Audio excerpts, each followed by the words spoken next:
Assalomu alaykum va rahmatulloh. Hurmatli qatnashuvchilar, amansizlarmi, yaxshisizlar?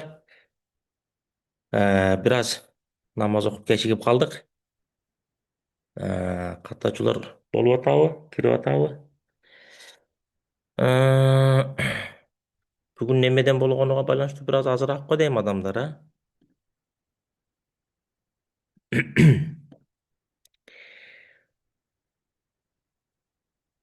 Barlashib turali jamoat dag'i biroz qo'shilg'ucha. Ibrohim taqsir bor ekan, Nurlan taqsir deydi. Boyg'azi taqsir. Amansizlarmi, yaxshisizlar? Namozingizlar qabul bo'lsin.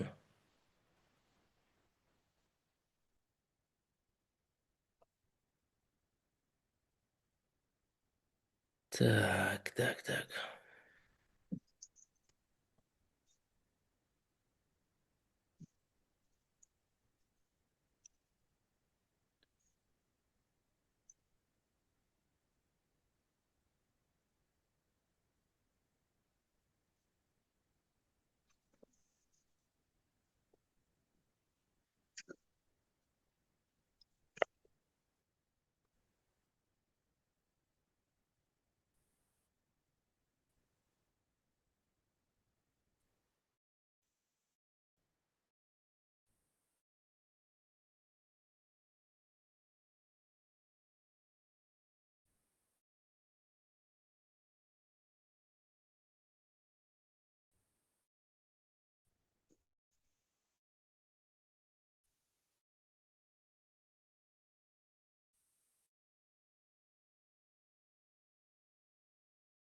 Abdulloh Qari deydi.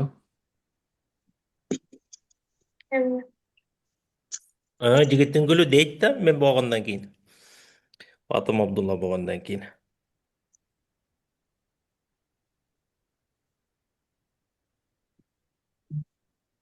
Tak, biroz kirib qoldingizlarmi? Buyursa hozir 2 minutdan boshlaymiz. Kirib Men- ketib o'tiramiz.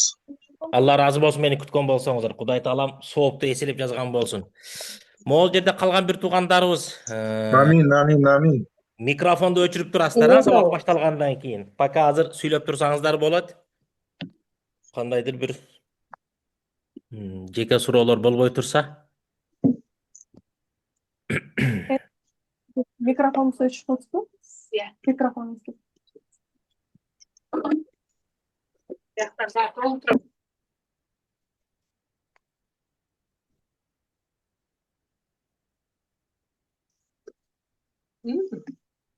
Alın. Bu yoqdan только mening unim chiqa turganda qanday qilarkanmiz, a?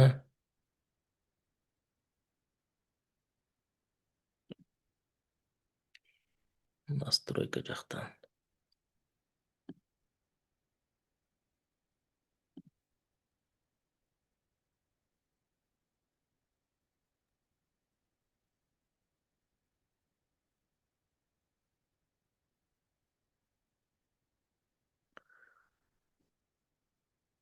Aha, o'ta soni. O'chirib turasizlar. U yoqdan hozir.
Bismillahirrahmanirrahim.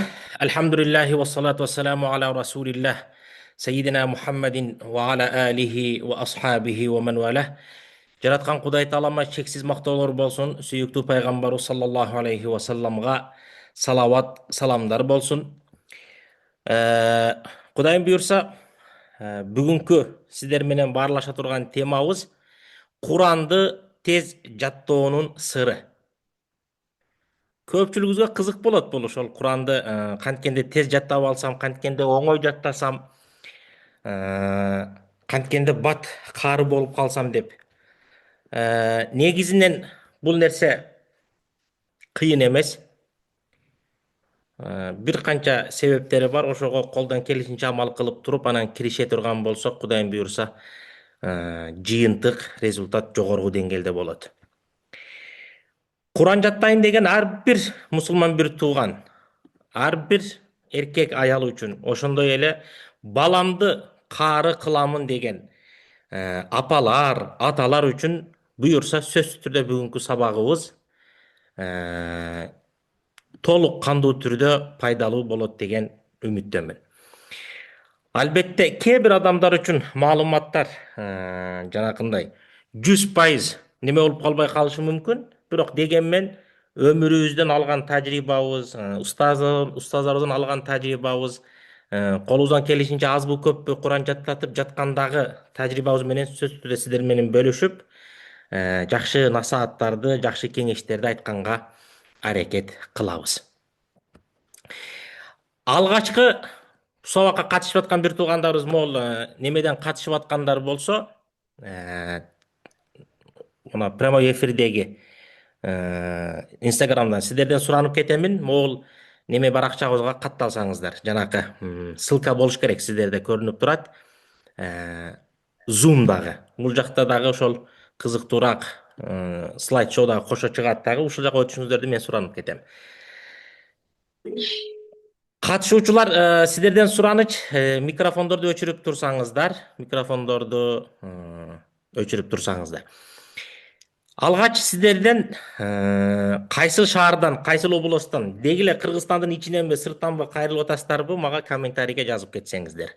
Ошондой эле жашыңыздар канчада? Куранга жаттаган кызыгып аткан өзүңүздөр, жашыңыздар, балаңызга жаттатам десеңиз, балаңыздын жашы канчада? Бул дагы мындай неме кылганга, сүйлөгөнгө бизге жакшы неме болот, жардам берет. Ошондой эле эмне менен алектенесиздер? Бул жерде сиздин жумушуңуз деталь маанилүү эмес. Болгону Куран жаттайм деген адам жумушу барбы же бош убактысы көппү?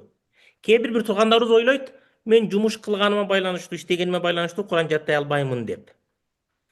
Тескеринче, адам баласындагы аракет, ниет бекем боло турган болсо, анын жумуш кылганы, кылбаганы деле өтө маани бербей калат. Болгону туура убакыт пайдаланып, жанакындай туура неме менен аракети кыла турган болсо, ийгиликке жетсе боло турганын баса белгилеп айткым келет. Кандай максатта катышып жатасыздар? Бул суроо негизинен өзүмө деле коюлат. Кандай максатта сабакты берип жатасың дегендей.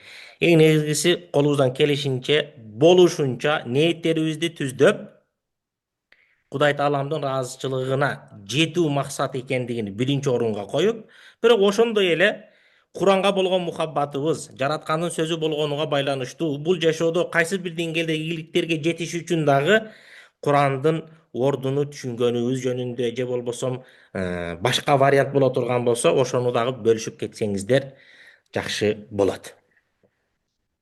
Ошондой эле урматтуу туугандар, төмөндөгүлөрдүн кайсынысы сиздерге туура келет? Куранга түшкүм келет. Экинчи тандоо, Куранды тез жаттагым келет. Куранга түшкүм келет дегени таптакыр Курандан кабарым жок, тамгалардан дагы кабарым жок. Тамгалардан баштап алфавитти үйрөнүп, ошондон кийин Куранды жеңил окуй турган деңгээлге чыгып алсам деген, же болбосом Куранды тез жаттагым келет. Алфавитти тааныймын, билемин, Куран окуганды билем, болгону бат Куран жаттап алайын, тез каары болоюн деген максаттабы. Жалпы эле менден кеңеш алып, кайсы бир деңгээлде диний маселелерде, кайсы бир деңгээлде үй бүлөлүк маселелерде кеңеш сурап тургандан илим алгысы келеби?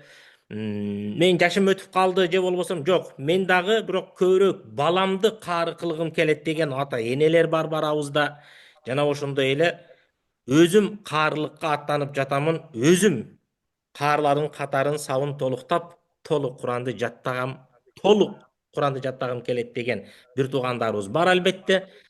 Кичпейилдикке комментарийге жазып калтырып койсоңуздар жакшы болот. Так, бул жерден эми комментарийлерге кирели. Ассаламу алейкум, Чүй облусунан азаматсыз Бишкек шаарынан бир тууганыбыз. Бишкек шаары 25 жаш. Өмүрүңүздөр узун болсун. 45 жашта качкын байкебиз бар экен. Аллахым дагы да өмүрүңүз узун болсун. Охо, бул жерде Курсан бир тууганыбыз Казан шаарына кирип жатам дейт.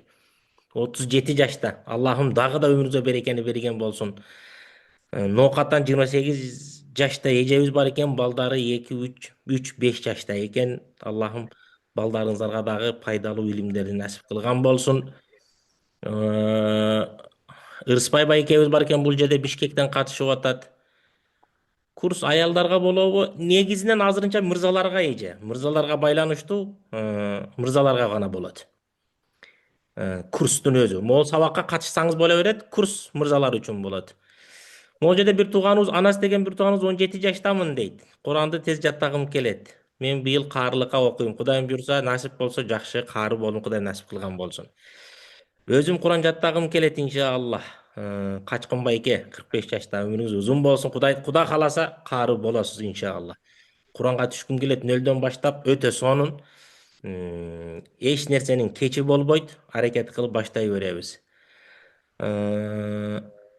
Куранды нөлдөн үйрөнгүм келет. Жашым 22-де. Супер жаш, Москва шаарынан. Алла разы болсун. Ошол жакта эмгектенип, мигрант болуп, тиричиликтеп жүрүп, убакыт бөлүп киргениңиздер бул дагы өтө жакшы нерсе. Канча алыста жүрөсүздөр, эмгектенип жүрөсүздөр. Кыйынчылык ошого карабастан жараткан Кудай Таалама убакыт бөлүп, Куранга убакыт бөлүп, Куран үйрөнүүгө аракетиңиздерди Кудай Таалам текке калтырбай, өзүңүздөр ыраазы боло тургандай деңгээлде чыгышыңыздарды Кудайым насип кылган болсун. Качкын эже. Кечиресиз, өмүрүңүз узун болсун. Кудай Таалам сиз Кудайым буйрса сөзсүз түрдө каары болосуз эже. Кудайым буйрса. Устоз, Америка Кошмо Штаттарынан чыгып жатамын. Береке табыңыз, береке табыңыз. 27 жашта экен, келинчегим 24 жашта дейт. Куран окуганды үйрөнүп, Аллахым максаттарыңызга жеткирген болсун сиздердин жалпы. Алла разы болсун. Сөзүдү эки кылбай бөлүшүп жазып атасыздар. Жетишкенче окуп атам. Үскөлдөн чыгып атат экен бир тууганыбыз. Султан байке, красавчик, 28 жаштамын дейт. Аллахым разы болсун. Ошол көпчүлүгүбүз жашы 20-дан жогору, 45-50 жашка чейинки бир туугандарыбыз экен, эркек, аял. Көпчүлүгү өзү Куран жаттап, өзү Куранга түшкүсү келген бир туугандарыбыз экен. Аллахым разы болсун сиздерден. Негизинен мен өзүмдү болушунча сиздерге тааныштырып кетейин. Болушунча жанакындай кыска нуска, жанакындай кайсы бир деңгээлде неме болот. Мен өзүм атым Абдулла Каары. Кудай Таалам насип кылып Куранды жашыбызда жаттаганбыз. Атам Египетке 93-94 жылдары барган. Ал учурда Кыргызстандын муфтийи Кимсанбай Ажы деген киши, Кудай рахмат кылсын, чоң алым киши болгон. Ошол киши Кыргызстандын туңгуч муфтийи болуп туруп, ошол учурларда эгемендүүлүк алгандан кийин чет өлкөгө чыгып окууга мүмкүнчүлүк түзүлүп, алгачкы окууга, билим алууга кеткен студенттердин арасында атам болгон. Анан кийин биз дагы барып калып, артынан 3-4 жашыбызда барып калдык. Ошол жактын садиктерине бардык. Жаштык кезибизде садикке барып жүрүп 1-2 сүрөлөр жаттаганыбыз болду.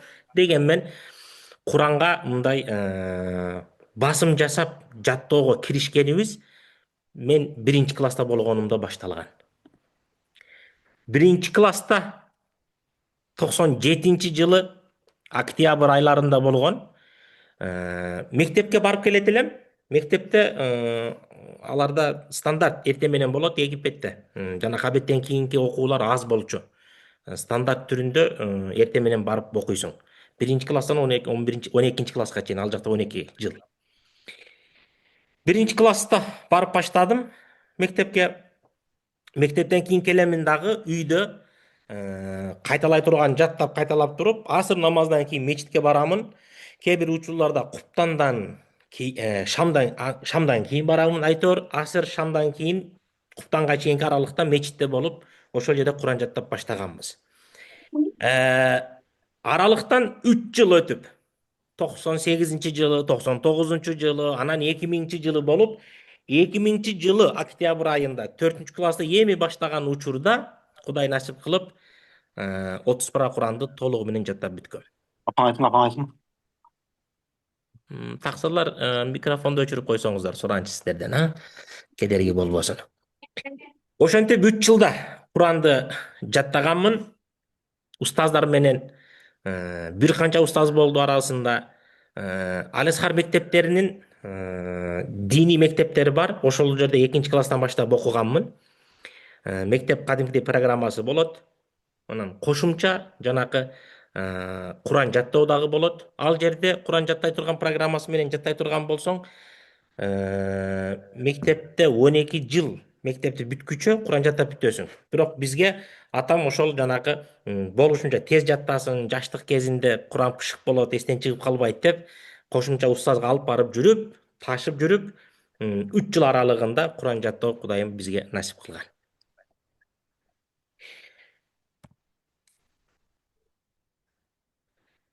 Египетте чоңойгонума байланыштуу ошол жакта Куранды жаттадык, ошол жакта араб тилини терең үйрөндүк.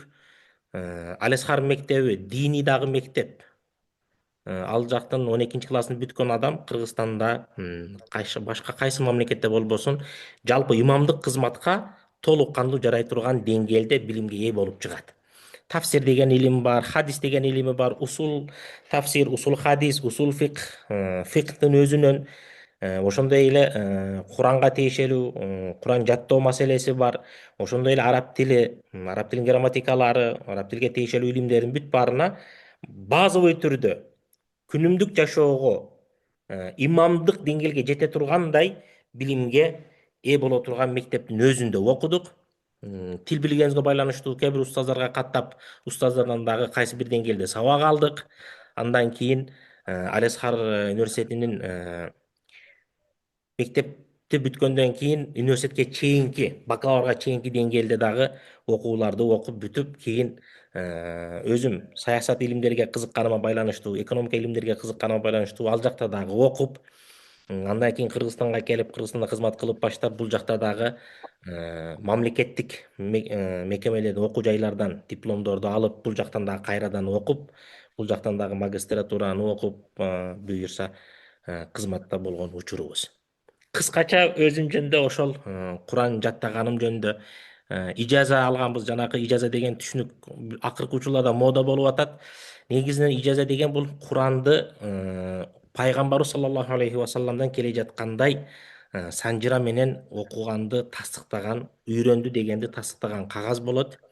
Мен 2000-жылы Куран жаттап бүткөн болсом, 2003-жылы же 2004-жылы ошол ижазаны алганмын устаздан. Андан кийин 10 кыраат боюнча дагы окуганбыз, бирок тилекке каршы ижаза албай калганмын, толук бүтүрбөй калганмын. Кыргызстанга келе бергениме байланыштуу болгон.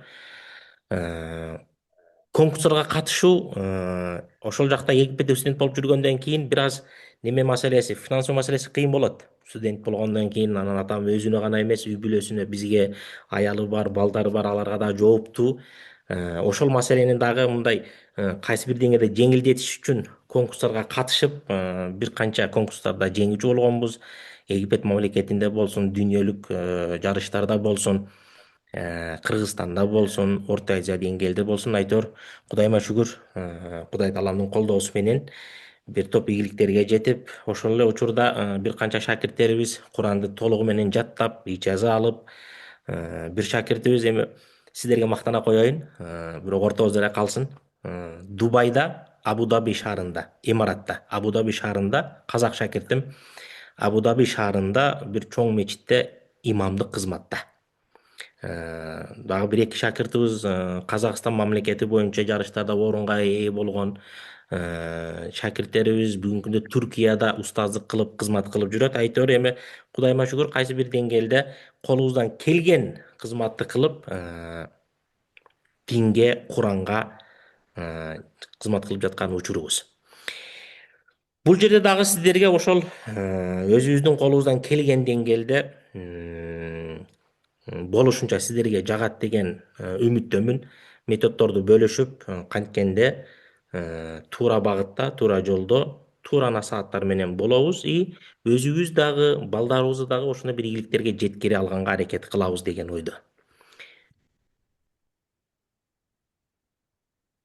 Куранды тез жаттоонун сыры. Чынын айтайын, Куранды тез жаттоо деген түшүнүк жок. Маселе эмнеде болот? Устазсыз жаттай турган болсо, бир канча жыл убакыт көбүрөөк кармалып калышы мүмкүн. Устаз менен жаттай турган болсо, туура убакытты пайдаланып, туура багытта, туура колдоо менен, туура ыкма менен боло турган болсо, ийгилик эффект бат болот. Ушул нерсени кайсы бир деңгээлде жакшы устаздар камтып бере алат. Тез жаттоо көп убакытты көп убакыт отуруу гана эмес. Куран жаттоодо убакыт аз отуруу негизи роль ойнобой калат. Көбүрөөк убакыт бөлүш керек болот. Бирок отуруу максат эмес, басып жүрүп, кыймылдап жүрүп, башка нерсени кылып атып, кол менен, пут менен, бирок мээде, ооздо Куран болуп турганы дагы кайсы бир деңгээлде чоң салым кошо турган нерселерден. Ошол нерсени айткыбыз келип атат. Туура метод, туура устаз боло турган болсо, туура метод боло турган болсо, ийгилик бат жетет. Туура эмес метод боло турган болсо, кээ бир карылар болот, кээ бир адамдар болот, Куран жаттап алып, ката жаттап алганга байланыштуу кайра нөлдөн жаттап чыгат. Бирок биринчи куруу оңой болот, экинчи куруу аны бузуунун өзү куруудан өтө оор болуп калат да. Кайра жаңыны орнотуу өтө кыйынчылыкка туура келет. Например, биринчи жаттап атканда бир жолу, эки жолу, 10 жолу кайталап жаттаган адам болсо, экинчи жолу кайрадан жаттап чыгыш үчүн, тууралап чыгыш үчүн 20 жолу, 30 жолу эмес, 10 жолуну 100 жолуга көбөйтүш керек болот. 100 жолдан кылган болсо, 1000 жолудан кылышы керек болуп калат. Себеби куруу оңой, бузуу дагы оңой болушу мүмкүн, бирок кайра куруп чыгуу өтө оор болуп калат. Ошону айтып жатабыз. Туура убакытты жана туура кайталоо негизги сыр дейт. Туура убакыт. Туура убакыттагы бул Куранда Кудай Таалам истигфар кылгандарды өтө даңтаган, даражасын бийик экендигин белгилеген. Ошол туура убакыт деп истигфарды кайсы убакытта кылгандар? Вал мустагфирина бил асхар деп келет. Тахаджуд намазды окугандын эң жакшы убакыты кайсы убакыт? Билесиздер? Багамдатка чейинки түндүн акыркы 3төн акыркы бөлүгү. 3төн 1 акыркы бөлүгү. Ошол учурда Куран жаттоо, ошол учурда тахаджуд окуу, ошол учурда адам баласынын жараткан менен болгон мамиле мыкты деңгээлде боло турган учурлар болот. Берекелүү убакыттар болот. Сүйүктүү пайгамбарыбыз саллаллаху алейхи ва салламдын хадиси бар. Баккиру фа инна фил букури баракатан дейт. Кандай гана иш кылбагыла, эртелеткиле, анткени эрте менен жараткандын неси берекеси бар дейт. Таң атканда. Демек, багамдатка чейинки убакыт болсун, багамдаттан кийинки убакыт болсун, ушул убакыттарда Куран жаттоодогу, Куранды кабыл кылуудагы берекелүү убакыттардын бири. Устаздардан калган тажрыйбалардан асырдан кийинки убакыттагы, асырдан кийин, шамдан кийинки убакыт, жалпы куптанга чейин, асырдан куптанга чейинки убакыттагы бул кайталоого көбүрөөк берекелүү убакыттардан. Кимде ким Куран жаттай турган болсо, өзү болсун, баласы болсун, жаттаганга эми балдары багамдатка чейин негизи кыйын болот дейт. Эркектин өзү, атанын өзү, эненин өзү зорго багамдатка турат. Тахаджудка туруп, тахаджудунда окуп, анан багамдатка туруп, багамдаттан кийинки убакыт. Таң атканда 7-8 убакыттарда Куран жаттоого арнай турган болсо, ал эми кечинде, шамдан кийин же болбосо эртерээк бошоп калса, асырдан кийинки убакыттарды Куран кайталоого арнаса жакшы болот. Ал эми жумушта болуп кала турган бир туугандарыбыз ушул эле убакытта жатташ керек экен, башка убакытта болбойт эмес, себептерге, шартка байланыштуу бош убакытты туура колдонгонго аракет кыла бересиздер. Бул убакыттар берекелүү убакыттар. Бул убакыттарда жаттаганга, кайталанга мүмкүнчүлүк боло турган болсо, гүл үстүгө гүл болот, болбой турган болсо, кайсыл убакыт болбосун, сизге ыңгайлуу болушунча мээни таза кылып, мээни бошотуп, эч кандай ойлор, эч кандай нерселер, эч кандай тоскоол боло турган азгыруучу нерселерден алыс болуп туруп, бошоп туруп, окуганга киришсеңиздер ийгилик болот. Жакында мен келинчегим бир жанакы остеопатия боюнча бир окууга барды. Ошол жердеги кишилер медицинага тиешелүү, динге такыр катышы жок маселелер да. Ошол жердеги агай врач не деп айтып атат? Силер колуңарга келген жанакы дарыланганы келген, сеанс алганы келген адамдарга ишке киришип баштаганыңарда бир канча секунд оюңарды жыйнап, оюңарды топтоп, бүткүл нерселерден алыс болуп, тазалап, анан киришкиле, чтобы ошол нерсеге чын жүрөктөн берилсеңер, эффект, жыйынтык зор болот дейт. Биз мусулман адам катары, мусулман адам ушул нерсеге бекем болушубуз керек. Ушул нерсени биз кылышыбыз керек. Биздеги эң негизги маселе убакыттын туура болгону, жакшы роль ойнойт. Анда дагы ниет бекем болуш керек. Бирок убакыт болбой кала турган болсо, ничего страшного дегенибиз. Самый главный ниет бекем боло турган болсо, убакытты дагы Кудай Тааламдан жардам сурап, дуа кылып, ретке келтирүүгө мүмкүнчүлүк болот. Так, могу жерде кабыл кылып коеюн, группага кирейин деп аткандарды. Тез жаттоо деген эмне? Тез жаттоо деген бир күндө көп бет жаттоо эмес. Бул эми көбүрөөк бизде жанакы Куранды эми баштап аткан, нөлдөн баштап аткан бир туугандарыбыздан жаш улуулар болгонуга байланыштуу. Куранда жалпы 604 бет бар. 604 бет күнүгө бир беттен жаттай турган болсок, 604 күндө жаттайбыз. Демек 2 жылда жаттаганга эркин мүмкүнчүлүк бар. Бир беттен жаттай албасак эмне кылсак болот? Бир беттен жаттай албай кала турган болсок, жарым беттен, 7 катардан жаттаганга мүмкүнчүлүк болот. Негизи Куранга түшкөндө биринчи алгачкы кичинекей сүрөлөрдөн жаттап отуруп, 4 строчка, негизи 3төн баштайт, анан 4, анан 5, анан 5тен кийин 7, 7ден кийин 10, 10дон кийин 15 строчка чыгып туруп, 15 катар бир бет болот. Ошол бир бетти бир күндө жаттаганга чыгып алсак, буга бир 7-8 айда чыксак болот. 7-8 ай, 10 айда, 1 жылда чыксак болот.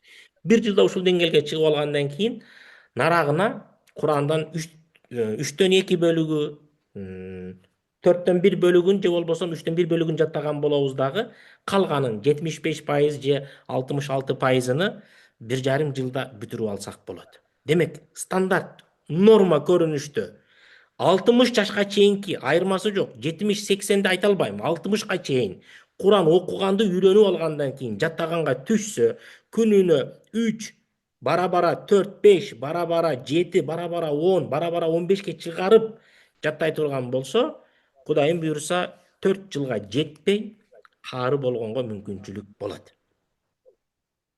Бүгүнкү күндө жашыңыз 50дө болгон болсо, 55ке чыкканга чейин сиз каары болуп каласыз. Элестетиңиз, кандай бир сыйлык, кандай бир деңгээл. Жараткан Кудай Тааламдын сөзүн жараткандын ыраазычылыгы үчүн жүрөгүбүзгө сактоо, жүрөгүбүзгө көтөрүп жүрүү. Адамдар каары деп мактасын, адамдар бизди сыйласын, төргө отургузсун деген максат эмес. Жок, Кудайдын ыраазычылыгы үчүн бул жашоодо Кудай Таалам ден соолук берди, өмүр берди, рызкыларды кең кылып берди, ойлогон нерселерибизди сурабасак дагы берип атат, сураганыбызды дагы берип атат. Шүгүр кылуу максатында, жараткан Кудай Таалама кыяматта барганда даражабыз бийик болсун, сүйүктүү пайгамбарыбызга жакын болсун, бейишке кирели, тозоктон куткаралы деген максатта дагы жаттагандын өзү өтө бир жогорку деңгээлдеги Кудай Тааламдын колдоосу бар болот. Андан тышкары дагы Кудай Таалам кыяматта Курандын ээси, сен Куранды оку, көтөрүл, Кайсыл жерге чейин жаттаган болсоң, кайсыл жерге чейин амал кылган болсоң, ошол жерге чейин бейишке киргин деген пайгамбарыбыздын хадисине жетүүнү Кудайым баарыбызга насип кылган болсун.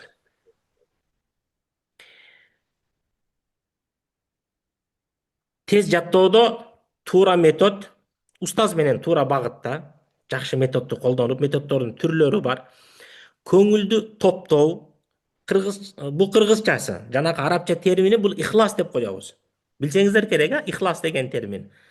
Ниети түздөө.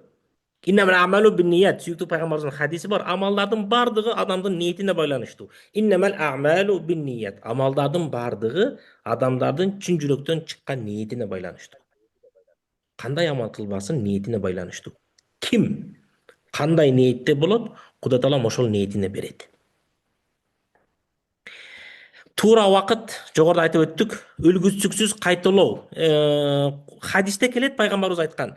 Ким Куранды жаттай турган болсо, аны кайталап турбаса, ал бат чыгып кетет дейт. Жанагы арабтар көбүнчө төөгө жакын болгондугуна алар жалпысынан жылкы, анан төөнү улоо катары колдонгон, анан жылкыга караганда төө кайсарраак болгон, какпашыраак, көк беттүүрагы, баш ийбегени көбүрөөк жылкыга караганда төө болгон.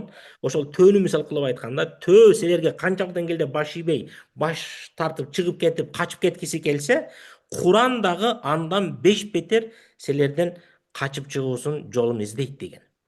Демек, кимде ким Куран жаттай турган болсо, бир нерсени эске алышы керек болот. Эмне? Куран эстен чыгып калуу ыктымалы толук.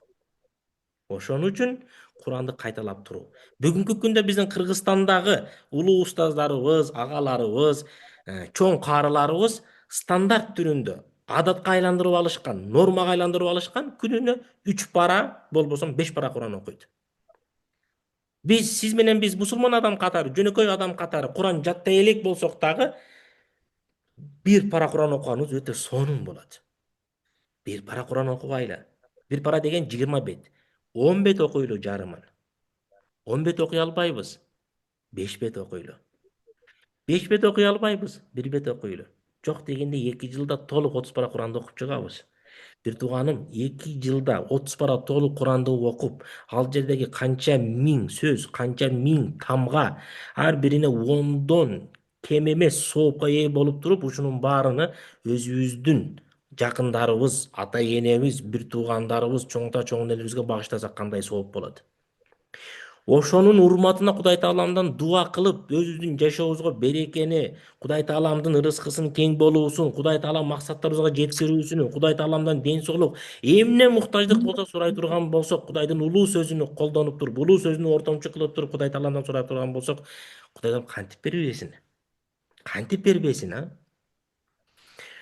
Ошондой эле үзгүлтүксүз кайталоо болуп турушу үчүн күнүнө окуп турууну адатка айландырабыз.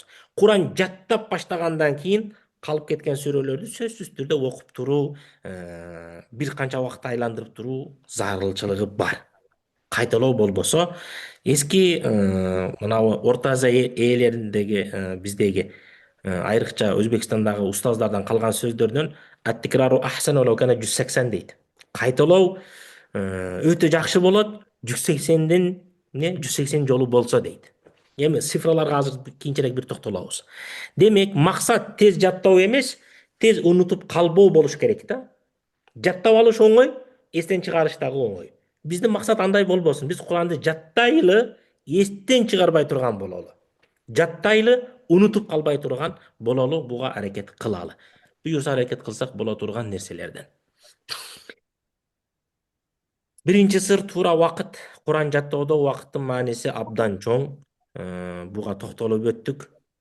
Ошол жанакы хадистерде келген убакыттардан намаздардын дагы парыз болуусу, намаздардын окутулган убакыттары дагы бекерден эмес. Эртең мененки намаз, асыр намазы, шам намазы, куптан намазы, ошондой эле пешим намазы. Бул убакыттардын өздөрүндө дагы сыр бар. Ушул убакыттарга намазга турганда дагы Куранга бир аз көңүл буруп, бир 15-20 мүнөт, жарым сааттан көңүл бура турган болсок деле бир кыйла ийгиликке жете турган болуп калабыз. Туура окуу экинчи сыры. Бул өтө маанилүү маселе. Өтө маанилүү маселе. Куранды туура окуганды үйрөнүшүбүз керек. Пайгамбар саллаллаху алейхи ва саллям хадисинде келет: "Инналлаха юхиббу иза амила ахадукум амалан ан юткинаху" дейт.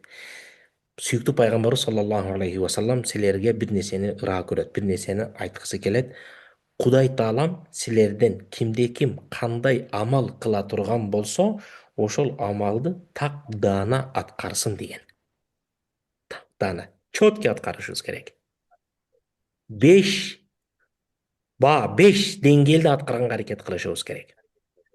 Бул үчүн Куран окуганды үйрөнгөндө ошол кыргыз алфавити, орус алфавити, латын алфавити эмес, араб тилинин өзүнүн алфавитинен баштап үйрөнүп, араб тилинин алфавитин мындай жөнгө салып алышыбыз керек. Себеби кыргыз тилде мынау биздин алфавитте кээ бир тамгалар жок. К менен К экөө бир тамга. Кошуласыздар да. Х деген тамгалар бар, алар дагы жок. Кыргыз тилде А деген тамга бар, бирок диалект катары Ош, Жалал тарапта А деген тамга бар. Бирок бул жазуу түрүндө жок. Ошол сыяктуу Куранда, араб тилинде колдоно турган кээ бир тамгалар кыргыз тилде жок. Зәл деген тамга бар араб тилде. Зәл, зә. Зә деген тамга бар. Во деген тамга бар. Сә деген тамга бар.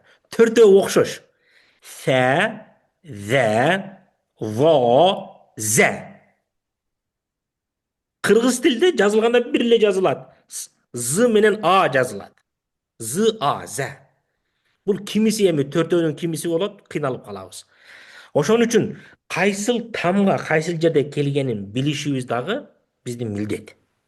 Эми Кудай Таала мүмкүнчүлүк берип аткандан кийин илгерки бир 20 жыл, 30 жыл алдын Куран жаттайын дегендерге офлайн гана вариант болгон. Онлайн деген түшүнүк болгон эмес. Телефондон зорго бири-бирин телефон чалып байланыша турган болгон. Азыркы күндө ар бирибизде телефон бар. Кааласак үйдө, кааласак көчөдө, кааласак жумушта, каалаган жерде каалагандай отуруп алып, камераны жандырсак жандырып, өчүрсөк өчүрүп, баарлашып сабак кыла турган мүмкүнчүлүктө турабыз. Кудай Таалам ушуну дагы баарыбызга жугуштуу, пайдалуу кылган болсун. Муну дагы туура пайдаланбай турган болсок, жооп беришибиз дагы бар экенин эстен чыгарбайлы.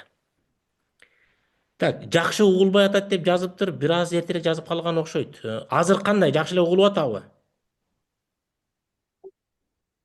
Передачка кылыңыз деп бир тууганыбыз жазган экен. Бул жактан красавчиктер жакшы эле угулуп атабы? Бир туугандарыбыз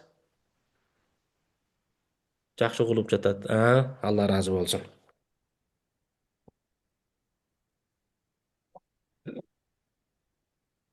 Могу бир аз эми кыйшык болуп калат окшойт. Түздөгөн кылалы.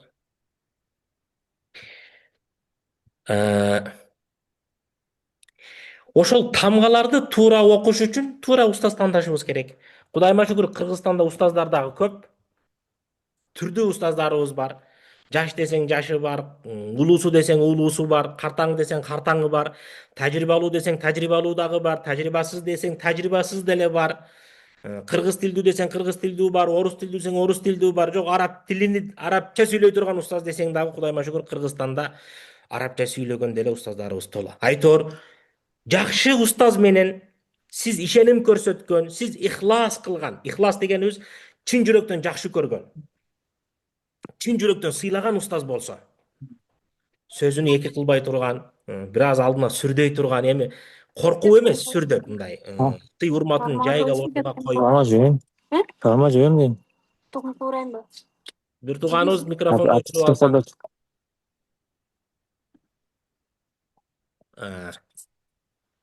Эми өчтү эми. Бир аз көңүл буруп койсоңуздар ушул жанакы микрофон маселесиге. Жакшы устаз менен илимине ишенген устазды тандап туруп, анан ошол устаз туура окуганды, тамгалардын чыгышы, айтышы, окулушуна көңүл буруп окуткан эреже бул сөзсүз түрдө Куранда керек болот. Башка илимдерде анчалык деңгээлде маанилүү болбосо дагы Куранда өтө маанилүү болот. Туура эмес окуп алып туруп, жогоруда айтканыбыздай, туура эмес окуп ала турган болсоңуз, туура эмес жаттап алсаңыз, сөзсүз түрдө сиз кайра башыдан жаттап чыгыш бул өтө оор болуп калат да. Устаз аягында бир Куран окуп берсеңиз, Кудайым буйрса, эскертип турасыздар. Ошондой эле дагы кандай сыры бар? туура убакытты пайдаланышыбыз керек, туура метод, туура окуу жолу менен окушубуз керек. Үчүнчүсү ар бир аятты бекемдөө. Бир аятты окуп туруп, дароо кийинки аятка өтүп кетпөө дейт. Аха. Сахабалардын бир жакшы немеси болгон, Куран жаттап атканда. Алар 5 аят, 10 аят жаттайт экен дагы, анан ошону жаттап жүрөгүнө, мээсине эмес, жүрөгүнө сиңирип туруп, амал кылып туруп, анан кийинки 10 сүрөгө, 10 аятка өтүп жүргөн экен. Эми бул жерде анчалык деңгээлде терең амал кылып анан өтөбүз деп убакытты көп кетирбешибиз керек болот. Бирок дегенмен бат-баттан жаттагандагы туура болбой калат. Бир аятты окуп, жаттап, пышыктап, андан кийин жанакы кийинки аятка өтүп, бир күндө белгиленген бир 3, 4, 5 аят, 3, 4, 5 катар боло турган болсо, ошолорду абдан керек болсо уктап жатканда дагы жатка окуп бере турган деңгээлде кайталоо зарыл болот. Ошол нерсеге бир аз Куран жаттап атканда көңүл буруш керек болот. 10 айда Куран жаттап алдым, 5 айда Куран жаттап алдым деген тез убакытта жаттап алган тез эстен чыгып кетүүгө жолдомо болот бул. Андай ошондой түшүнүктүү берет. Каарылардын арасында, эми Куран жаттаган адамдардын арасында мен 2 айда жаттап алдым десе, 2 айда Куран эстен чыгарат экен деген түшүнүктүү болобуз. 1 айда эстен чыгарып коет деген түшүнүктүү болобуз. Такрорбу дейт, жок, санак. Бул санакты айтып атам мен. Ар бир аятка санак берүү. Такрор өзүнчө, кийин кайталап жүрүү бул өзүнчө. Бирок ар бир жаңы жаттап аткан аяттын өзүнү ушунчалык деңгээлде пышык кылалы, ушунчалык деңгээлде эстен чыкпай тургандай деңгээлде кылышыбыз керек болот. Анан жаңы сабакка өтөбүз, анан кийинки сабакта да өтө турган болобуз. Бат-баттан секирип кете бериш Куран жаттоодо бул жакшы ыкма эмес. Мисалы, 100 жолдон кайталоо дейт. Эми бул Куран жаттап жаткан устаздарыбызга тиешелүү.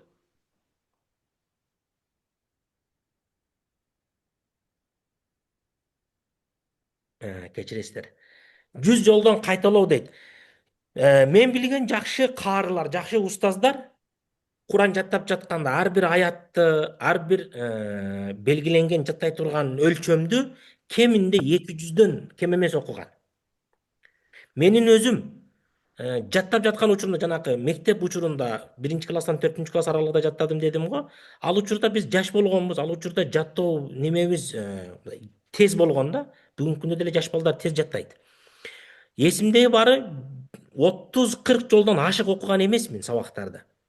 Бирок мен Куран жаттап бүткөндөн кийин, 2000-жылы Куран жаттап бүткөн болсом, октябрда, 2008-жылы сентябрга чейин, 2008-жылы сентябрга чейин мен 8 жыл күнүнө 5 пара орто эсепте, 3 пара ооруп калган же экзамен болгон учурларда 10 пара эч кандай башка тапшырма жок, окуу жок, көчөгө чыгып жок болгон, бекерчи болгон күндөрдө 10 парадан.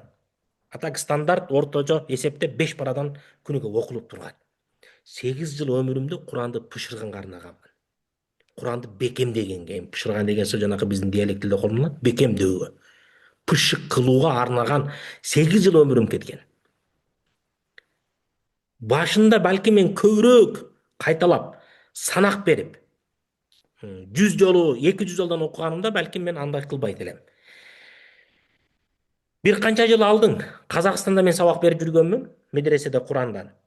Ошол учурда 60-тагы бир аксакал киши менен жолугуп калып, баарлашып, Курандан бири-бирибизден сабак алышканбыз. 60 жашындагы киши мага айтат: 40 жыл мурда Куран жаттаганмын деди. 20 жашында Куран жаттап бүткөн экен. 40 жылдан бери Куранды карап окуй элекмин дейт. Мен дароо түшүндүм, Куран эстен чыгып калыптыр деп. Ал Куранды карап окуй элекмин деди. Көрсө жатка окуп жүргөн экен. 2 күндө 30 пара Куранды окуп турат экен. Кандай сыр менен жаттадыңыз десем, мен биринчи 18 жашында Куран жаттап баштаганмын дейт. Жаттап жүргөн учур Current?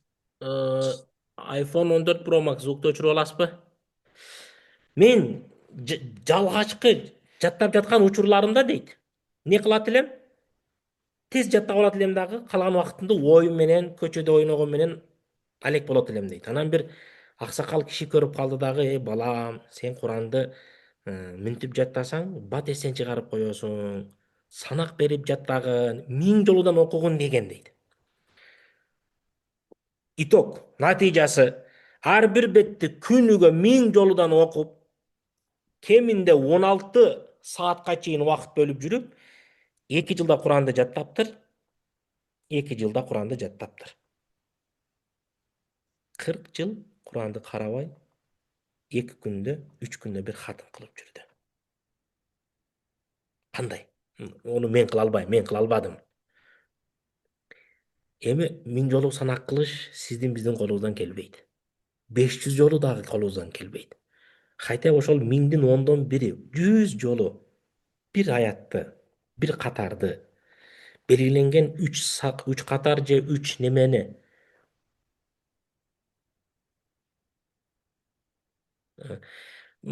ооба аракет кылышат, эми бирок биринчи жолу колдонуп аткандан кийин жанакы кирип алганда кийин өчүрөттөр да немени байкап калбай. Сиз менен биз жок дегенде ошол 1000дин 10дон 1-ини 100 жолу окуй турган бололу. Белгиленген жаттай турган нерсени 100 жолдон окуп жаттай турган бололу. Бул биздин жашыбыз өтүп калганыга байланыштуу. 20 жаш, 30 жаш, 40 жаш, 50 жаш кеч эмес.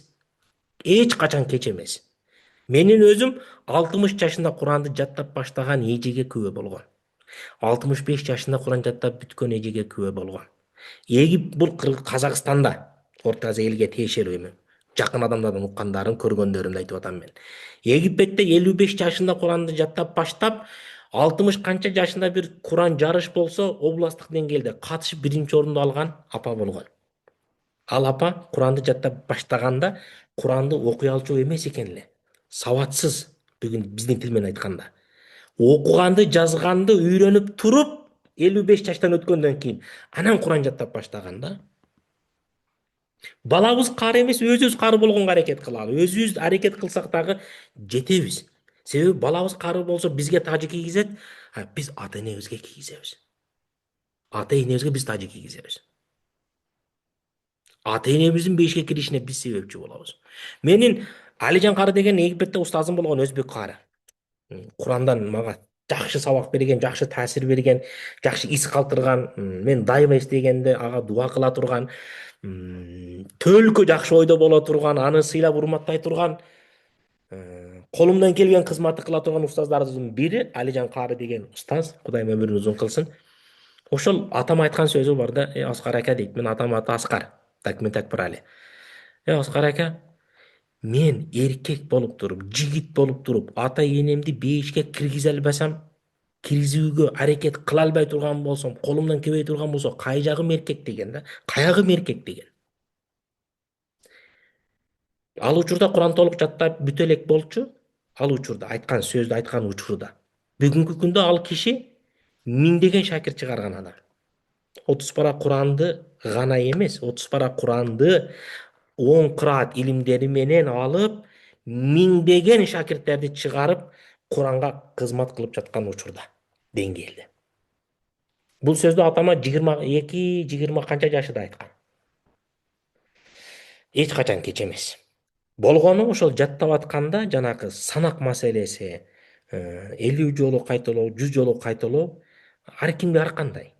Кээ бирлериге 50 жолу жетиштүү болот, кээ бирлерге 30 жолу жетиштүү болот, бирок менин жеке сунушум сиздерге 10 жолу да жаттай турган адам болсо дагы кайталаганда, бирок 100 жолдон кем эмес окуганды адатка айландырыңыздар, өкүнбөй турган болосуздар. Эгерде убакыт дагы да көбүрөөк мүмкүнчүлүк боло турган болсо, 100 жолу эмес, 150, 200 жолуга чыгарасыздар. Канча көбүрөөк кайталасаңыз, не болот? Көбүрөөк могул жерде калат. Чыгып кетүүсү кыйын болот. Канча көп кайталанса, могул жерге сохранить этилип, сакталып калуусу бекем болот. Ушуну мен кепилдик берип айта аламын. Анан мен жаттоо кабилетим тез, 2 жолу окуганда жаттап алам дей турган болсок, жатташыбыз тез болот, эстен чыгарышыбыз дагы тез болуп калат. Куранга эстен тез чыгаруунун кажети жок болот. Куранды алдыга жылуу менен бирге артка кайтуу да керек. Ооба, кайталоо маселеси жөнүндө кеп болуп атат бул жерде. Жаңы бет көбөйгөн сайын кайталоо да көбөйүшү керек болот. Көп жаттаган адам эмес, көп кайталаган адам бекем сактайт. Муну карылардан сурасаңыздар болот. Эгерде жаныңыздарда чөйрө, эми Кыргызстанда Кудайыма шүгүр өтө көп каары, Кыргызстанда каарылар өтө көп. Кайсыл каар менен отуруп сүйлөшпөңүз, кайсы каар менен баарлашпаңыз, кайталоо маселеси де бекем болбой турган болсо, бат эстен чыгып кетүүсүн айтып берет. Куранды жаттоо кыйын эмес, Куранды сактап жүрүү кыйын. 20 жыл мурда Куран жаттаган адам бүгүнкү күндө хатымга өтө албаса, бүгүнкү күндө 30 Куранды эркин окуй албай турган болсо, каары болбой калат. 20 жыл мурда кыйналып жаттап алып, кийин такыр таштап койсо, эстен чыгып кетсе, кайра ордуна келтирүү, нафс менен 2 эсе күрөшүү, дивайной болуп эсептелбейт, 10 эсе, 20 эсе, 100 эсеге чейин болуп кетет дагы. Менин сунушум сиздерге, балдарыңыздарды каары кылам десеңиздер, балдарыңыздарга дагы ушуга көңүл буруп, эмне кылыш керек? Жанакы кайталоо маселеси бекем болуш керек. Жаттап аткан учурдагы санактагы канча көбүрөөк болсо, ошончо жакшы болот. Анан ошондой эле өз алдына жаттоо мүмкүн, бирок туура окууну жана каталарды текшерүүнү устаз камсыздайт. Жогоруда айтканыбыздай, туура методду устаз коюп берет, текшерип тура турган устаз болот. Курандын башка илимдерден өзгөчөлүгү, башка илимдерде түшүндүрүп берип коюп кете бересиң, устаздан кабыл алып туруп, ага айтып берүүң шарт эмес дагы, кете бересиң. Жанакы хадис илимдери, фикх илимдери, самый главный маселе түшүнсөң болду, кете бересиңчи. Куранда андай эмес. Куранда биринчи устаз окуйт, туурасын окуп берет, угасың, анан сен окуйсуң, каталарыңды түздөйт, анан кийин жаттайсың, убакыт кетиресиң, 1, 2, 3, канча саат мүмкүнчүлүгүң бар, ошону пайдаланасың дагы, анан келип устазга кайрадан окуп бересиң, туура окуп берсең, азаматсың, кийинки сабакка өт дейт, болбосо кайрадан жаттап келесиң, кайрадан окуп келесиң дейт. Мына ушуга устаз керек болот. Ар бир тамганы биринчи окуп атканда туура жатташ үчүн эрежелерди үйрөтөт. Экинчи текшерүүдө туура жаттадыңбы, жокпу, кийинкиге өткөнгө акың барбы, жокпу, ошону текшерип берет дагы. Ошон үчүн устаз сөзсүз түрдө керек болот. Устаз тамгаларды жаттап аткан учурда, Куранга түшкөнгө чейинки учурда байланыштын көп болуусу шарт эмес болгону менен, Куранды жаттап атканда уже бир сүрө окудуң, кайра устазга индивидуально окуп бересиң. Бир сүрө окуду, кайра индивидуально окуп бересиң. Ошентип отуруп, устаз менен тыгыз байланыш, бул Куран талап кылган илимдерден, бул жалгыз илимдерден болуп эсептелет. Групповой болгон чакта деле индивидуальный подход болуш керек болгон илимдердин, сабактардын бири. Ошого жакшы устаз тандоо керек. Эгерде арабызда балдарны Куран жаттатам, балдарымды каары кылам деген бир туугандарыбыз болсо, мына ушул сөздөр сиздерге тиешелүү болот. Атам Египетке ошол билим алганы барганда, устазы ал учурдагы Кыргызстандын туңгуч муфтийи Раматылык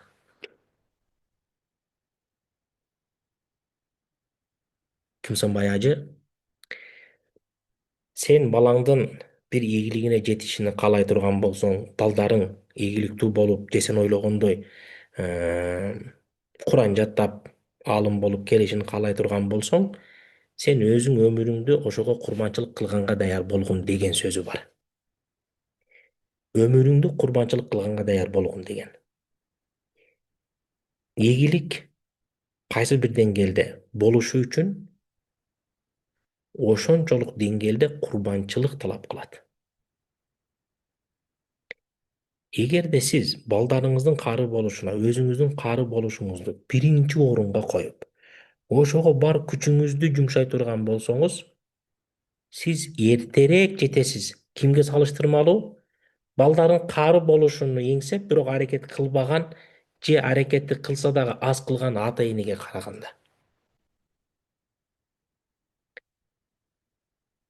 Балдары чемпион болгон, балдары ийгиликке жеткен ар бир ата эненин курбанчылыгы жогорку деңгээлде болгону үчүн балдары жетип атат. Ушуну эстен чыгарбайлы.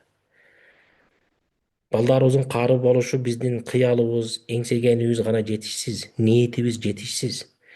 Кайсы бир деңгээлде жогорку деңгээлдеги биздин аракетибиз, биздин курбанчылыгыбыз, ошол нерсеге шарт түзүүгө аракет кылуубуз өтө маанилүү маселе. Бул жерде жакшы устаз табуу, бул жерде мектеп менен Курандын байланышын мындай бири-бирине ылайыктуу кылып, бири-бирине тоскоол болбой тургандай деңгээлде. Мен айтып атам го, Египетте мен Куран жаттап атканда мектепке эртең менен барчумун. Эртең менен мектепке барам, абедке чейин окуйм, абедден кийин үйгө келем, тамактанамын. Мектеп сабагын кылсам кылам, кылбасам асыр болот. Асырдан баштап мечитке кетемин дагы. Мечиттеги устаз бизге эми Египетте устаздар көп. Мындай каттап окуганга мүмкүнчүлүк түзүлөт да, устаздар көп. Үйүбүзгө жакын жердеги мечиттеги устаз каары устаз болчу, жакшы устаздардан жаш болчу. Ошого каттап жүрүп 3 жылда Куран жаттаганмын. Күнүнө асырдан шамга чейин, кээде шамдан куптанга чейин, кээде асырдан куптанга чейин мечитте болуп, айтор Куранды жаттап кайтчумун. Атам биздин Куран жатташыбызга өтө кызыктар болгон, шартты түзүп берүүгө аракет кылган, жакшы устазга барып жолуктуруп турган, алардан сабак алдырып турган, устаздардын дуаларын алып турган, конкурстарга катыштырып, мындай деңгээл өсүү үчүн, курч болуу үчүн дагы атаңдашуулар менен конкурска катышуу дагы кайсы бир деңгээлде салым кошот. Ошол нерсеге дагы бекем болгон. Үйдө менин апам отуруп сабыр кылган ошол нерсеге. Кыргызстанга келип кетүү ал учурда өтө кыйын болгон, билеттер кымбат болгон. Өзүң студентсиң, бир жерде атам иштесе дагы иштеген тапкан акчасы, айлыгы квартплатабызга жегенибизден артпайт. Жетпейт негизи, бирок артпайт дей берейин. Белет кайдан? Ошол алыста жүрүп Кыргызстанга келип кетпегенге 7-8 жыл курбанчылык болгон апамдын. Ошого чыдаган апам.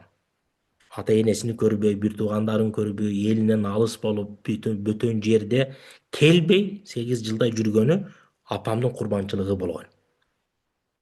Демек, бул дагы мындай менин гана жашоомдон эмес да, бул кайсыл бир иликке жеткен спорт тарамагынан болсун, башка тармактардан болсун, айтор бул жашоодо кайсыл бир деңгээлде, кайсыл бир тармакта ийгиликке жеткен адамдын артынан ошончолук курбанчылык кылган адам бар. Ал болбосо болбойт. Ушул нерсени дагы эске алып, ушул нерсе дагы бар экенин билип жүрсөк жакшы болот. Баланын Куран жаттоо эненин колдоосуна, дубасына көбүнчө айтабыз биз. Эненин немеси деп, жардамы көп деп. Себеби илгерки устаздарыбыздын, аалымдардын, Имам Бухаринин, например, энеси көбүрөөк салым кошкон, Имам Шафийдин энеси көбүрөөк салым кошкон. Эми булар аталары жок болуп калганга байланыштуу, эненин умтулуусу, эненин аракети көбүрөөк болгонуга байланыштуу, негизинен бала энесине көбүрөөк байланганына байланыштуу жогорку деңгээлде эненин салымы чоң.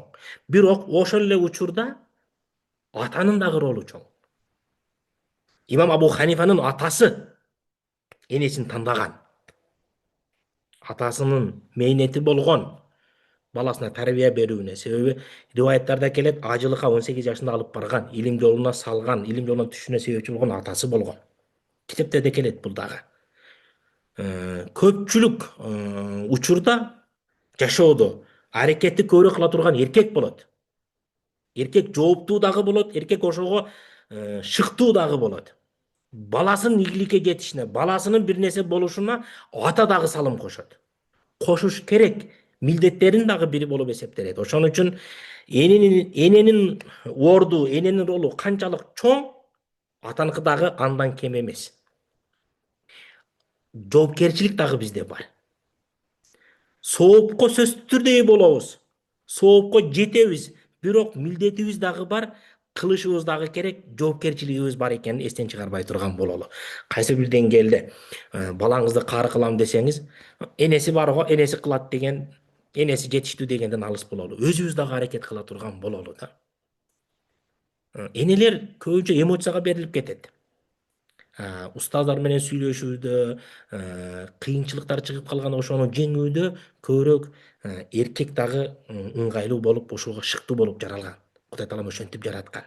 Ошого ата катары аталык милдеттерди аткарууда дагы баланын ийгиликке жетүүсүнө, балага туура тарбия берүүгө милдеттүү болгонубуздан кийин колубуздан келишинче жаттатканга аракет кылып, ага дагы колубуздан келишинче курбанчылык кылганга даяр боло турган бололу. Куранды устазы жок, 10 жылда жаттаса болот, убакыт көп кетет. Устаз кармансак 3-4 жылда устаздын илим даражасына жараша дейт. Кошулам. Бул жерде кээ бир адамдар айтышы мүмкүн, устазсыз деле 3-4 жылда жаттап кое аламын деп. Бирок андай адамдар аз болот. Себеби ага чейин бул канча даярданган, изденген болот, туура окуганды үйрөнгөн болот айтор. Ал деле бир канча жыл ошол нерсени изилдөөдө, ошол нерсени издөөдө убакыт кетирген, аны кошо турган болсок 3-4 жылга. 3-4 жыл дагы кошулат, дагы 4-5 жыл, кеминде 8 жыл, 7 жыл, 8 жыл убакыты кеткен болот. Туура устаз тандоо бул өтө маанилүү. Дагы да эскертип кетемин. Жакшы устаз тандап, ошол устаз менен бекем болуп, устаз тандоодагы адамдардын жылдызына байланыштуу аларваху жунудун мужаннада фама таарафа минха талаф ма танкар мин ихталаф дейт. Арвахтар дагы мындай адамдардын немеси жылдыздар бири менен келишкен менен дал болуп кетет, келишпей калган менен ажырашып кетет дейт. Жылдыз келишкен устаз, сиз сыйлай турган, урматтай турган устаз, тажрыйбалуу устаз боло турган болсо, Кудайым буйрса, аракет дагы болуш керек. Анан устаз эле жакшы болуп туруп, окуучу начар болуп калса же балаңыздан аракет болбой калса тоже чыкпай калат. Талим деген китепте 3 адам аракет кылат дейт да. Жаш бала кары болуш үчүн устаз, баланын өзү ата эненин аракети. Эгерде жашы улуу адам боло турган болсо, устаз анан адамдын аракети, устаз адамдын ниети. Экөө боло турган болсо, буюрса жыйынтык ийгилик өтө сонун деңгээлде болот. Анан хадистерде келет, устазы жоктун устазы ким дейт? Устазы шайтан болуп калат дейт. Устазалардан сунуштая жок, андай немелер жок. Балтабай, тешебай деп биз айтпайбыз. Андай эркек болсун, аял болсун, андай сунуштоо болбойт, туура түшүнөсүздөр. Убакыт дагы болуп калды. Немебиз куптанга азан айтылып калды. Урматтуу мусулман бир туугандар, урматтуу көрөрмандар, жогоруда айтканыбыздай, мана ушул сабакты өтүүбүздөн максат биз ошол проект баштаганбыз. Ошол проектке катышып атасыздар. Проектте ошол жалпысынан Куран жаттап, устаздык кылып Куран жаатында кайсы бир деңгээлде колубуздан келишинче, эми жогорку деңгээлде устаздарыбыз бар, аларга жете албайбыз. Дегенмен колубуздан келишинче аракет кылып, ушул тармакта сабак берип келатабыз. Дагы да сабак берүүнү масштабтуу түрдө. Пандемиянын бир жакшы жери, онлайн деген түшүнүк жок эле, только офлайн эле. Онлайн менен дагы көбүрөөк адамга жетүү мүмкүнчүлүгү түзүлдү дагы. Ошол нерселерди туура пайдаланууга аракет кылганыбыз. Ошол эле учурда Кыргызстанга келип, мечитте имам болуп иштеп баштаганым, жалпы имамдык кызматта жүргөнүмө 10 жылга жакындап калды. 10 жылга жакындап калды. Ушул мечитте, Имам Саракчы мечитинде имам болгонума 8 жылга жакындап калды. Ошол жылдар аралыгында дагы эл менен аралашып, эл менен элдин кызматында болуп, канчалык бир деңгээлде никелерин кыйып, кайсы бир деңгээлде үй бүлөлүк проблема, көйгөйлөр менен келип кайрылган, алардын дагы маселелерин угуп жүрүп, ушундай бир жыйынтыкка келдик. Эми баш кошуп алган, баш кошуп 10-15 жыл жашап койгондорго уже өтүп кетти. Алардыкыны түздөө маселеси бир аз кыйын болот. Дегенмен колубуздан келишинче жаш муундарга, жаңы баш кошуп жаткандарга, жаңы баш кошуп эми эле 1-2 жыл өтүп өтө элек бир туугандарыбызга колубуздан келишинче жакшы насааттарды, колубуздан келишинче жакшы насааттарды айтып, кеңештерибизди айтып, канткенде жарлар бири-бирин туура тандап, канткенде бактылуу жашаганга жол көрсөтүп берүүнү аз болсо дагы саз кылып, ушундай намаз үйрөнүү жаатында, Куран үйрөнүү жаатында, баш кошуу, үй бүлөлүк бактылуулукка жетейин деген, бактылуу жашайлы деген жаатта колубуздан келген тажрыйбаны сиздер менен бөлүшүп, бул тажрыйбаны дагы 20 жылдан бери топтоп келатабыз. Аллахым пайдалуу кылган болсун, албетте өзүмө биринчиден, экинчиден сиздерге. Ошону жыйынтык кылып, жанакындай жыйнап болушунча bir айлык курска неме кылдык. Bir айлык курста буюрса алгачкы кадамдарды таштаганга мүмкүнчүлүк болот. Бизде момундай үй бүлө боюнча өзүнчө исламда жар тандоо, аял киши күйөөнү кантип тандаш керек, эркек аялын кантип тандаш керек, жүрөк менен тандайбы, акыл менен тандайбы, ата эненин сунушу менен тандайбы, өзү тандайбы? Негизин исламда үйлөнүүнүн максаттары, үйлөнүүнүн эрежелери кандай? Ар бир тараптын укуктары, милдеттери деген түшүнүк бар. Аларды кандай кылабыз? Аларга кандай мамиле кылабыз? Үй бүлөдө түшүнбөстүктөр болуп турат. Аларды кандай чечишибиз керек? Эркектин орду кандай, аялдын орду кандай? Ошондой эле бүгүнкү күндө илгерки заманда эркектер гана иштейт эле. Основной массалык түрдө эркек акча таап келет эле. Бүгүнкү күндө андай эмес. Бүгүнкү күндө аял дагы иштеп атат, аял дагы акча таап атат. Аял дагы кайсы бир деңгээлде финансылык жактан үй бүлөгө салым кошуп атат. Ушул маселелер кантип чечилет, кандай болот? Исламдагы көз караш кандай? Исламдагы эреже кандай? Биз кандай деңгээлде болушубуз керек? Кандай мамиле кылышыбыз керек деген заманга жараша суроолор, көйгөйлөр, учурлар болуп жатканга байланыштуу ушулар боюнча дагы болушунча жакшы насааттарыбызды айтып, жакшы кеңештерди берүү максатында үй бүлөдө кызычуулар кээде үчүнчү тарап аралашкандан болуп чыгат. Кээде бири-биринин пикири келишпестиги, жылдызы келишпегенден болуп чыгат. Ушуларды кантип чечсе болот, кандай чечсе болот, кайсыл учурда ким кандай ылдый кетиш керек, кээде көз жумуш керек болот, көрмөксөн болуш керек болот, укмаксан болуш керек болот, түшүнсөң дагы чуть-чуть лох болуп коюшуң керек болот. Буларды кандай кылат? Ушулар боюнча бул көбүрөөк эми баш кошом деген, же болбосо баш кошуп алгачкы 1-2 жылдагы адамдарга көбүрөөк пайдасы тиет. Себеби ал учурда үй бүлөнү сактоого, үй бүлө курууга жана үй бүлөнү сактоого жана ошондой эле аракет кылууга мүмкүнчүлүк түзүлгөн учурлар болот да. 5, 6, 10 жыл өтүп кеткенден кийин маселе бир аз кыйын болуп калат. Үйрөнгөн атат өлгөндө калат деген дагы болуп калат. Жаңы үйлөнгөндө эми күчкө толуп турган учуруң, эми давай бактылуу жашаганга мен дагы курбанчылык кылайын деп бергенге даяр болгон учур болот дагы. Ошол учурларда өзгөртүүгө мүмкүнчүлүк болгонуна байланыштуу ушундай бир сонун жалпы канча 8 сабак, 8 сабактан кем эмес, жумасына 2 жолудан болуп 4 жумада 8 сабактан болот. Ал сабагыбыз буюрса арзандатууга чейин 4500 деп баа чыгарылган экен, 1500 сомдон болот. Каалоочулар, пайда алам дегендер катышса болот. Андан кийин бул жерде Куран жок бирок. Андан кийин Куран курсунун өзү, Куранды дагы кошо өзүм баштайм.